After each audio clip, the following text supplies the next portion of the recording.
Futuhul Ghaib, pembuka tabir kegaiban. Sebuah ajaran tasawuf, Syekh Abdul Qadir Jailani. Ajaran ke-35. Kamu harus menjauhkan dirimu dari perkara-perkara yang haram. Jika tidak, maka kamu akan dibinasakan.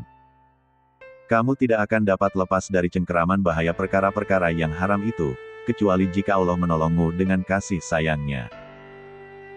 Ada satu hadits yang menerangkan bahwa dasar agama itu adalah menjauhkan diri dari hal-hal yang haram dan yang merusakkan agama itu adalah ketamakan. Janganlah kamu mendekati perkara-perkara yang haram itu, karena boleh jadi kamu akan mencoba-coba merasakannya. Mendekat pun jangan. Dikhawatirkan kamu akan terpengaruh.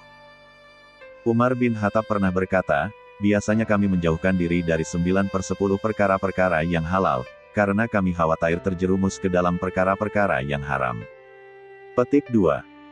Abu Bakar Siddiq pernah berkata, kami biasa menjauhkan diri kami dari 70 pintu menuju perkara-perkara yang dibolehkan, karena khawatir terjerumus ke dalam dosa.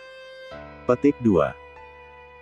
Baik Umar maupun Abu Bakar, keduanya sangat menjauhkan diri dari mendekati perkara-perkara yang haram, dan di dalam berbuat demikian, mereka mengambil sikap bagaimana yang disabdakan oleh Nabi Muhammad SAW, berhati-hatilah.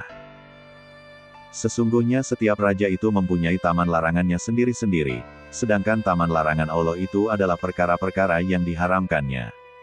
Petik 2. Barang siapa berjalan di sekeliling taman itu, maka mungkin ia akan masuk ke dalamnya.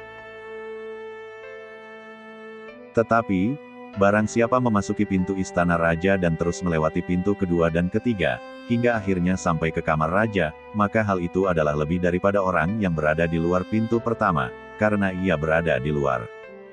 Jika pintu ketiga tertutup, maka orang ini tidak akan terkena bahaya.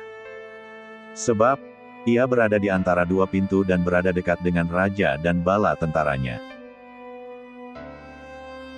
Sebaliknya bagi orang yang berada di luar tadi, jika pintu pertama itu tertutup, maka tetap saja ia berada di luar, tanpa tempat berlindung dan mungkin ia akan dimakan binatang buas atau dibunuh musuh. Begitu pula halnya bagi orang yang patuh kepada Allah dan mengikuti jalan Allah. Kemudian, jika pertolongan kekuasaan dan karunia-Nya diambil darinya, ia terputus dari pertolongannya, tetapi ia masih tetap menjalankan hukum-hukumnya, maka apabila ia mati, ia masih berada dalam ketaatan dan menyembah kepada Allah, lalu segala amal baiknya itu akan menjadi saksi baginya. Lain halnya dengan orang yang tidak menjalankan kewajiban-kewajibannya terhadap Allah. Jika Allah tidak menolongnya, hawa nafsu kebinatangannya menguasainya, dia terus melakukan perkara-perkara yang haram, keluar dari hukum-hukum syariat Allah.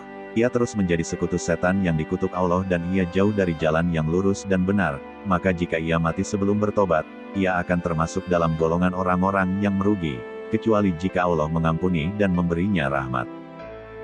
Oleh karena itu, orang-orang yang menjalankan kewajiban berada dalam keselamatan dan orang-orang yang tidak menjalankan kewajiban berada dalam bahaya. Bersambung ajaran ke-36.